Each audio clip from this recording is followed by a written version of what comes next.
Have you ever tried to buy a stock and you get filled way higher than you expected, or you try to sell and it executes way lower than where you thought you were going to sell? It's not random. That's the mechanics of the market and why order types are so important. And if you don't understand this, it's going to feel like the system is working against you, like it's playing on your mistakes. So in this video, we're going to fix that by breaking down exactly how orders work behind the scenes. And as you go through this, make sure you download the free day trading workbook linked below. There's a section in there where it walks you through the bid, ask, order spreads, and order types step by step. So you're not just watching this, you're actually understanding and applying it. We're going to start out with the bid, the ask, and the spread with some examples, okay? So every stock you're going to see when you go to buy it in your brokerage platform, you're going to see the bid and the ask, and you're going to see a calculated difference between those two prices. Now, most of the stocks we trade day to day are tight spread stocks. That's what we want. They're very liquid stocks where the bid and the ask may be a penny apart, or maybe a few cents, or maybe 10 cents at the most extreme example. It's what we want. One thing I want you guys to avoid, and this is a trap many new traders fall into, is illiquid stocks with wide spreads. One thing that we always want to focus on primarily is high liquidity. We want to be able to buy when we want and sell when we want. Now, maybe some of you have never been in this position, but a lot of you probably have. You go to buy a stock and your order just sits there doing nothing. There's not enough liquidity. Now, that's one thing on entering the stock. You're just kind of waiting to get a fill, as we say, but it can get real scary on the sell side.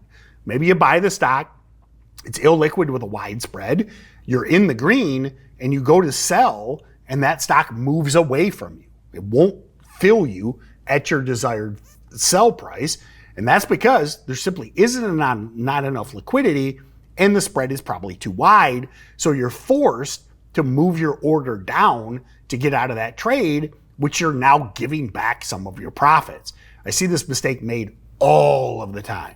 You want high liquid stocks, the biggest volume stocks of the day.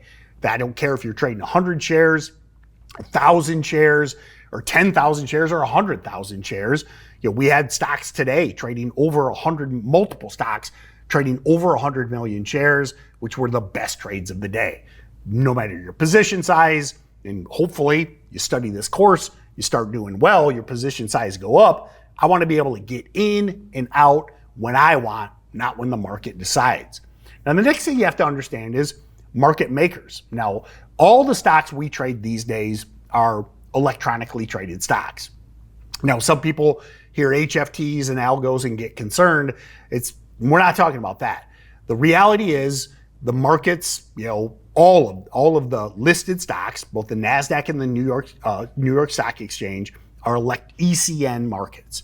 They're electronically traded markets, which means when you put your order to sell, your broker routes it to a market maker, and then that stock is officially for sale, or you're putting the bid out that you're trying to buy that stock. Think of it kind of like the movies in the olden days. Now, open outcry does not exist anymore, but it's just an electronic version of those guys yelling, buy, buy, buy, and sell, sell, sell. The guy saying, give me 100 Apple. And the guy says, I got 100 over here. And then they basically meet in the middle, and a trade is executed. That's what the electronic markets are doing. They're aggregating your orders. There's going to be, with these liquid stocks, you're not going to be the only seller. They aggregate your orders. It increases liquidity, which is a good thing. We want that. Next, penny stocks that have wide spreads, you want to avoid them, at all costs. If you're seeing a spread, the difference between the bid and the ask of more than a few cents, just skip it. It's not worth the frustration. It's not worth the aggravation. Now, the next thing when you're looking at your level 2 is you're going to see the order book. Now, I talked about level 2 earlier and kind of walked you through it in the previous video, but I just wanted to touch on that again, and just so that you understand that you're going to see the order book and market depth. What that is going to represent is at the top of the bid side, you're going to see the highest price, the aggregated market makers are looking to buy that stock at. That's the bid. Those are the buyers. Then on the ask side, you're going to see very similar, but at the top is going to be the lowest seller. So you're going to have the highest bidder and the lowest seller at the top of that, and you're going to see the associated prices that they're offering those stocks to either sell or buy, and a size. So that's going to aggregate at each individual price the aggregated shares and prices, and you'll be able to see as the buyers shift, the bidders overpower the sellers, and when the sellers overpower the buyers. So it allows you to know the right time to enter a stock and the right time to exit. Now, when an order is actually executed, that's when an order is filled. What needs to happen there is either the bidders need to step up to the ask, and then an order is represented on your level 1 or your tape. Or on the vice versa, the ask, the sellers, need to come down to the buyers. Now, a trade will not execute, and you will not see it on your charts or your level 1 unless you have a buyer and a seller. This is a really simple thing that people often overlook.